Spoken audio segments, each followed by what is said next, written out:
was born in a small village, north part of Greece, called Anokline. It's Florina. My city was Florina. Beautiful city with between the mountains and the river, the middle. And village was exactly the same too. Mountains and the river in the middle, but very small. But then were a lot of people, but now only 200 people live there, maybe 1,000 before we moved there.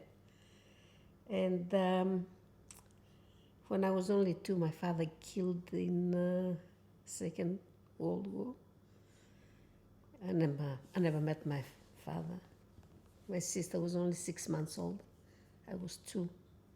Then my mother remarried because she was young. And they had another 5 children, 7 with us. Because it was after the war, life was very, very hard. And I decided, my uncle came to Australia, and my uncle asked me if I want to come and join them here, just to make life easier for me, because very poor, very poor. From one day to the next, you had even bread sometimes. It's embarrassing to say, but it was very hard. Yeah. And I came here to Australia, and I was so happy. I loved Australia from the first day I came in. I remember the beautiful roses on the street, on the houses, and the ladies with the hats and the baskets going shopping. And I loved it. So what was life like for you in Greece as a young child and a teenager? What kind of things did you do? Work hard on the fields.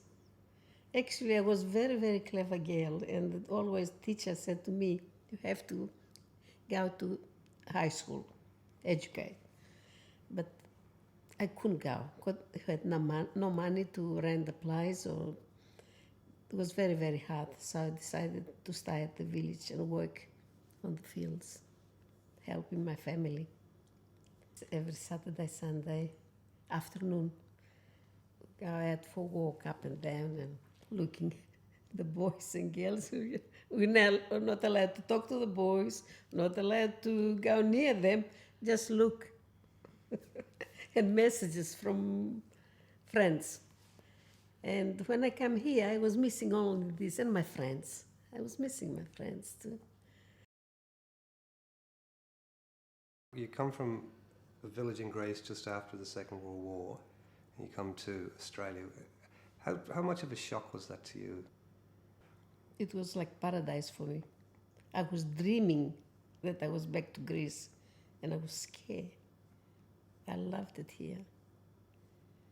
My uncle was very, very good, and Michael was very good. I was engaged, of course, and we had everything. In Greece, we had nothing. 7 children in 2-bedroom house. I loved it. I loved it from the first day. Did you speak any English? No English. A little bit. I was very, very good. As I said before, I wanted to go to high school and educate myself. I loved school. When I didn't go to school, finished grade 6, every time I hear the bell ringing from the school, my heart. I loved school. I used to go to school at the boat. When I was coming, I had my uncle with me, or my mother's brother was traveling with me too. I used to go to school and I learned, how are you, hello, few, and then I went to night school. When I come out here, I used to go to night school a little bit, and that helps me. My husband was my neighbor, but he left 3 years before I came to Australia. He was one of the first ones to immigrate when open for people from Greece, for people to come immigrated to Australia. He was one of the first ones to come out here.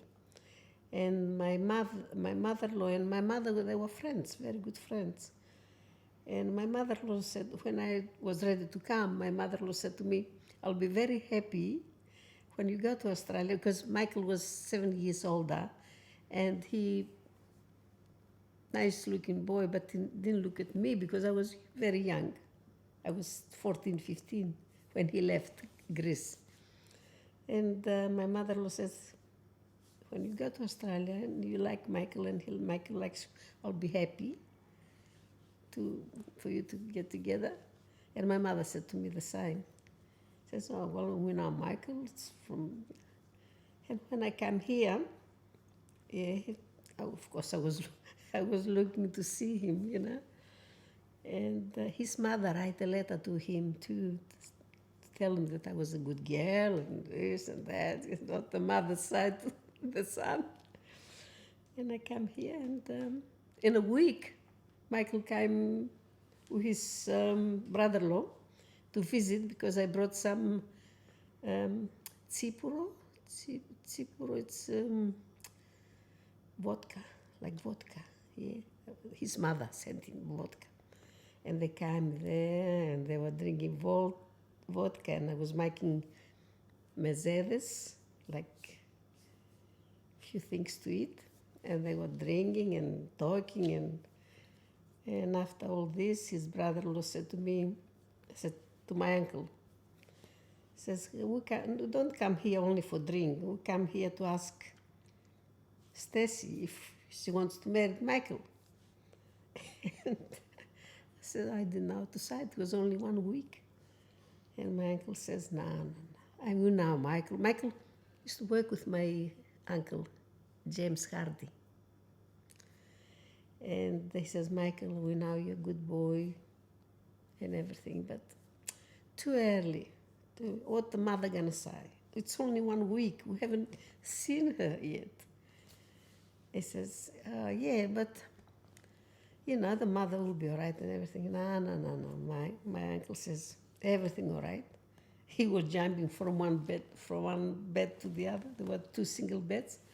He says, yeah, but no. The watermelon is not ready yet. Like, we like you, but it's not. Anyway, they left. In a week, Michael come back. Says, yeah, but tell me, when the watermelon will be ready to cut, will be cut for me or for somebody else? My uncle didn't know what to say.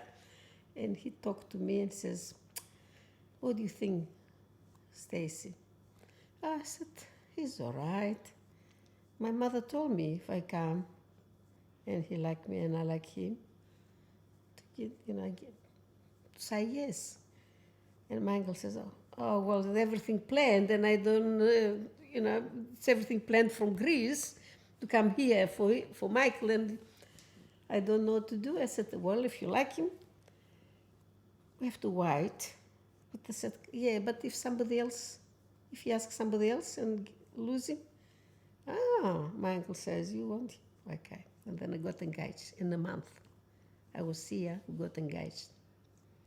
But we stay engaged for 8 months, because Michael and his brother-in-law was building a house, and they wanted the house to finish so they can move in, and got married after that. When I got engaged, my husband used to take me to exhibition gardens. A lot of people from around the villages used to go there and meet. It was good. Reminds me of Greece. So there's still that part of Greece in your heart. Yeah, always. We lived in Williamstown until I had my daughter, my first child. And then because Michael's sister lived in Langwarren, in a little farm. And Michael says, no, go. He was feeling sorry for his sister because had no one around. And says, we're going to go to the farm, buy a farm, a little farm. I said, no. I said, Michael, I come here for better life. I don't want to go live in a farm. He says, yeah, but no, I like. And my brother says, no, we have to go to the farm. Okay, I said, I don't want to disappoint them. I don't want to. I just say, okay. We sold the house and bought a 10-acre property in Skye. When we built a little chicken farm. And we stayed at the farm for 30 years. But when we first came to the farm, no electricity, because it was the electricity, but it was high voltage. We had to have 2,000 litres then to have the electricity to the house, and we lived for a couple of years with no electricity. Lamps, and I was doing the ironing with carvana. Coal, yeah, coal and everything. But still, because we are young, I was happy. Even no electricity, nothing. And when we decided to have the money to put the electricity at home, because already somebody else was built a few houses further and brought the electricity, and all this money we saved. We bought television, we bought washing machine, we bought everything, and it was good. So what was life like then in, say, around Frankston and Skye in the 1960s? 1960s, Frankston was very small, very, very small. We lived in a farm, and I work in Brunswick. The factory, the stockings, it was in Brunswick. And I used to travel from Skye to Brunswick because I was earning 30 pounds then. The wages was 7 night, but I was working piecework, earning a lot of money. And I said to Michael, instead of getting a job here with 10 pounds, I work for 1 year in Brunswick. It means like I worked 3 years. And I did traveling. And then I had my son, and I stayed home. The people around Frankston, how did you find them? Were they friendly to you? We met a lot of Greek people. There were a lot of Greek people in Frankston. Only involved with the Greek community. And I was with the ladies committee for many years. And I was very happy. We had dances. We used to have balls with beautiful dresses and everything. A lot of Australians joined us too, and we had big. I remember 350, 400 people. We had no halls, nothing. We were looking for a hall to rent, couldn't find. And we decided, we bought a big block in Skye to build a hall so we can have dances and everything. They will still have that. But now they listen it to a church and they get the money from there. My daughter was very, very good. She loved school. She went to Greek school, Greek high school. She speaks very, very good English. My son, he was a troublemaker. He didn't like Greek school. Mom, I'm not going to Greek school. Harry, you have to. No. If I go to Greek school, I'm gonna embarrass you. You're gonna be embarrassed to go out to Frankston. He was troublemaker. And, but he speaks a little bit Greek, but my daughter speaks very good English, Greek, very good. But my husband, it was Christmas time, he was 16. He says, I had taken him to, my husband had a job in Golden Poultry, used to be Golden Poultry, now Incomes, Somerville, Incomes factory. And he says, I'll take Harry there to work at the garden. So be close to me, I can watch him because he was a little bit.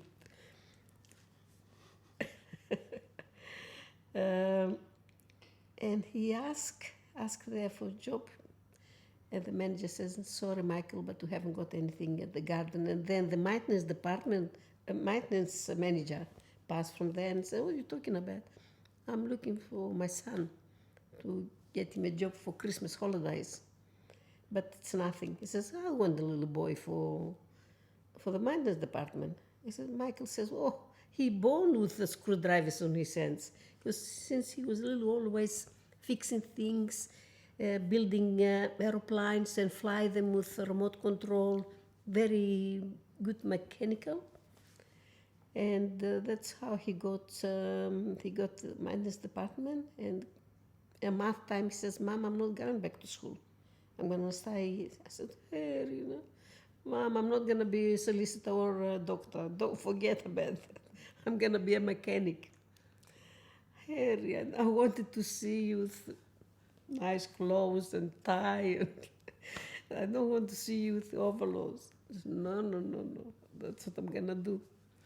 And anyway, he got the job, but slowly, he became project engineer. And when they offered him the job, he said, how can to do the job, I have to be university. And they said to him, what do you know? People from university, they don't know.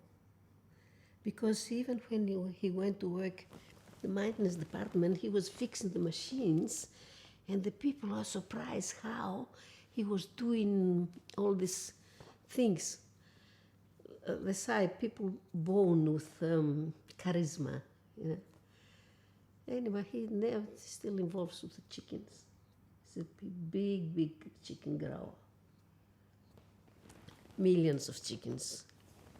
So you're obviously very proud of him. Very proud of him, yeah. Very proud.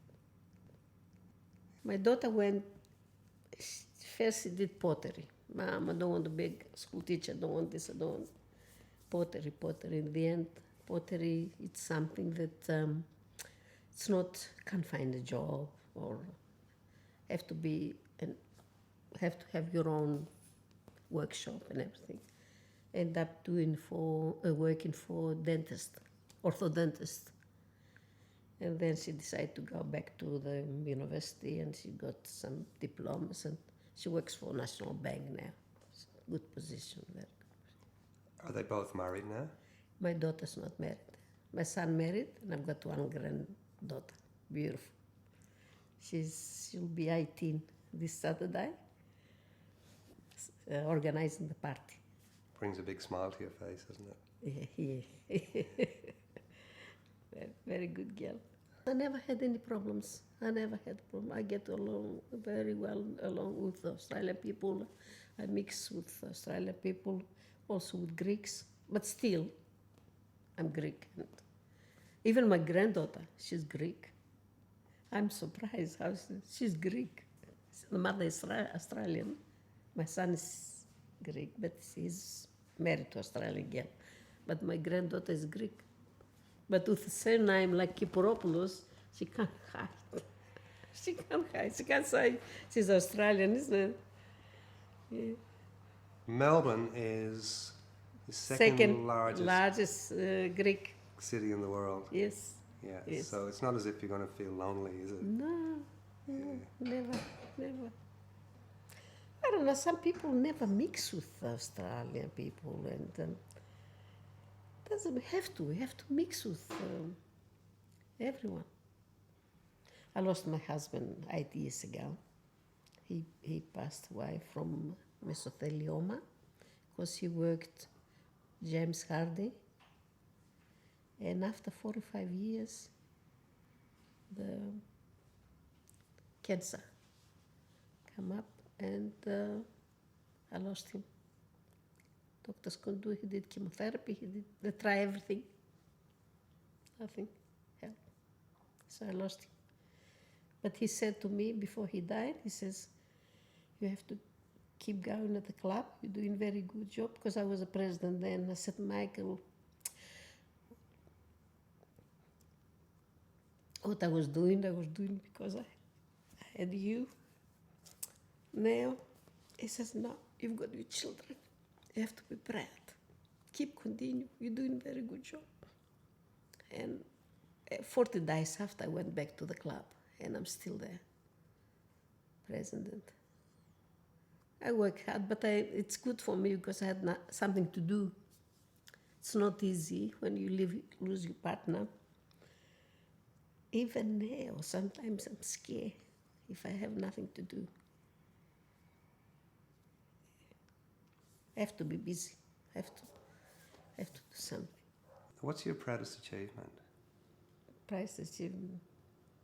My children. My children. I complained to my son one day. I said, I only one granddaughter only, and I wanted more grandchildren. But as long as they're healthy, that's the main thing. That's what I pray for. So, my granddaughter, she's only 18 and she flies the helicopter. And she said to me Saturday, I went to my brother's name day party. And she said, yeah, I want you to come flying with me one day. I said, okay, I will. She'll take me. You be up for that? Yeah, well, of course. I've been with my son. Even before my husband died, my son took us around, and to make his father happy. Now my granddaughter wants to take me. I said, okay, I'll come. Yeah, you're not scared? I said, no, I'm not scared. She's very, very smart, very proud. Very, she's got, she doesn't scare nothing. I said to my son, Harry, you only one daughter. That's scary. He says, no, Mom, it's safer there than what it is down here. You seem to be very proud of your grandchildren. One. Yeah, one grandchild. It's only one. Can you talk a little bit about her? She's a beautiful girl, very, very clever, very clever. She goes to PLC, Presbyterian Ladies College, and she's doing very, very well, very well. This is the last year, and then off to university next year. But she's very good, and she's a very good singer. She sings opera. Beautiful, beautiful. Even her father, when we went the last time we went to the concert they had, my son was crying. He says, where did this come from? Beautiful voice, beautiful girl. And she plays double bass with Melbourne Youth Orchestra. I'm very proud of Krista. Yeah, very clever. Started a singers club as member first, and then I became treasurer. And I was doing cooking, and I loved work, always. Slowly, and then when the president retired, I got the job as the president. And since then, I'm involved with the Greek, and I'm doing the cooking, doing the organizing, go out, trips, barbecues here and there, sometimes a couple of days, stay at motels and things like that. We have lunch and they play bingo. The men play backgammon and cards. The women talk and we have good time. Good, very good. How do you feel about what's happening in Greece at the moment? At the moment, very sad, very feel sorry for the people. Even my family, they struggling. Try to help them sometimes, but it's very hard for them now. The wages cut off, they lost their jobs. My brother had the Taverna. Now it's closed because people can't afford to go out. It's very hard. Okay. So are you seeing more Greek people coming to Australia now because of the situation in Greece? Yeah, we do. They come to Australia, for younger people. And if you go to Oakley, all young boys and girls working there, all come from Greece. You can see them, you can recognize them straight away. How's that? They've got this Greek, European style, even the way they dressed and look and everything. My son got one employee young man came from Greece, and because chickens lives, he's got a farm in Bendigo, big farm, the middle of nowhere, and he employed one Greek boy, and I said, Harry, Greek boy from Oakley will stay at the farm. Mom, he's very clever and he knows what he's doing, with pay and accommodation and everything. And he's still there. I ask, how's Yanni? He's good. What's life like for you now? For me now is, I've got my church, Greek church. I've got my club. Got my friends around. Sometimes we get together, we play cards. Yeah, it's good, very good.